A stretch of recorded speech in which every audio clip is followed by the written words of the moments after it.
So that is the overall components of the mission.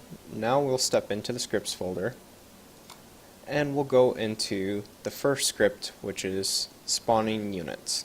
Now in this script I'll go over piece by piece what each individual piece does and why it is there. Every single part has a purpose. So this very first code of line is very important. This has to do with the locality. And at this point in time, before I get into what the script does, I have to explain locality. So we'll switch over to my PowerPoint, which will help explain locality. So what is locality? Locality is defined as a position or site of something. What this means for ARMA is that when something is triggered locally, that event is only seen by that person who triggered it. Whereas if the event was triggered globally, then that event would be seen by that client and all the connected clients. So what it's like is that there are three atmospheres in ARMA 3. There's the local atmosphere, which is what the local client sees, and then you have the server atmosphere, which is what the server sees, and then the client's atmosphere, which is all the other clients see. So in the global event that a player fires his weapon, the data is sent to the server and then is broadcasted to all the clients. So all the clients see that that person fired their weapon. Some examples of the local commands are the add action and the switch move, and global commands of the create vehicle and triggers, which anything inside of triggers will execute globally, which means it will run on the client, on all clients and the server. Example of the local command, let's say I had an add action that would show a star to a player. Because it is local, that player would see it in their atmosphere, but the server would not see it, and neither would all the other clients. But in the case of the create vehicle command, which is global, if we were to create the vehicle, or create the star, because it's global, it would be broadcasted to the server, and broadcasted to all the clients, so all the clients would see it. So where's the problem? The problem comes from when you have a script inside a trigger, which is a global event, the script fires on all clients and the server. This causes an overload on the server because what originally amounted to creating only one star, you have now created 5 stars. So creating 5 stars when you only meant to create 1 doesn't seem that bad. But now when you consider a script that you're creating, say 10, 20, 30 guys, is now multiplied that by the number of clients that are connected, that easily would overload a server with the amount of data that would be broadcasting to all the different atmospheres.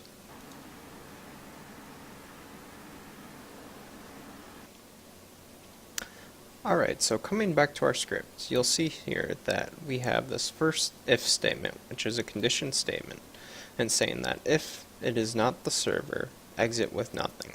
What this is basically saying that if the script was called globally in a trigger's activation, it is run on all the clients, but we only want to run one instance.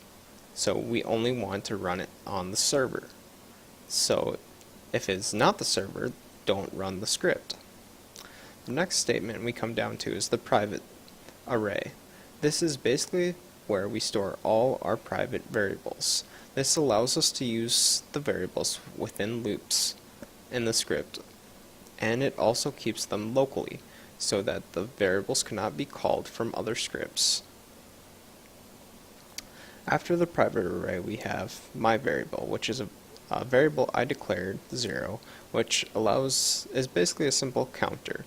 The counter that I'll use to spawn the number of waves that I have desired.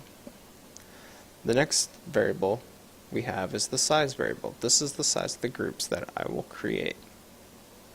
After the size variable, we have the enemy unit string array. This is an array that consists of multiple strings of different enemy units using their class names. What a class name is in Arma 3 is it is a string that is attached to an object in the game. All units have class names, and all vehicles have class names. Basically, if it is an object in the game, it has a class name.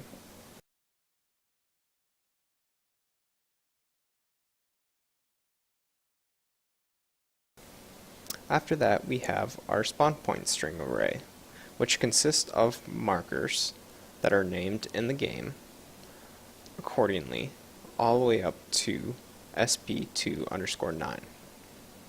So I have 10 total spawn markers. Now we come down into the actual loop itself. The loop itself is saying, so while my variable, which is the variable I declared, which is an integer at 0, is less than 6, do this. So we come down, we increment our variable by 1, and then we go to the marker. Then we go to this command, which is saying grab a random spawn string, and then we are getting the position of that string and assigning that array or position value to marker. We then come down and create a group, which is required before you spawn any units because you need to assign a group to them, in which we create the group of east. After that, we enter another loop saying from a temp variable x from 1 to the size, which we have declared above, do this.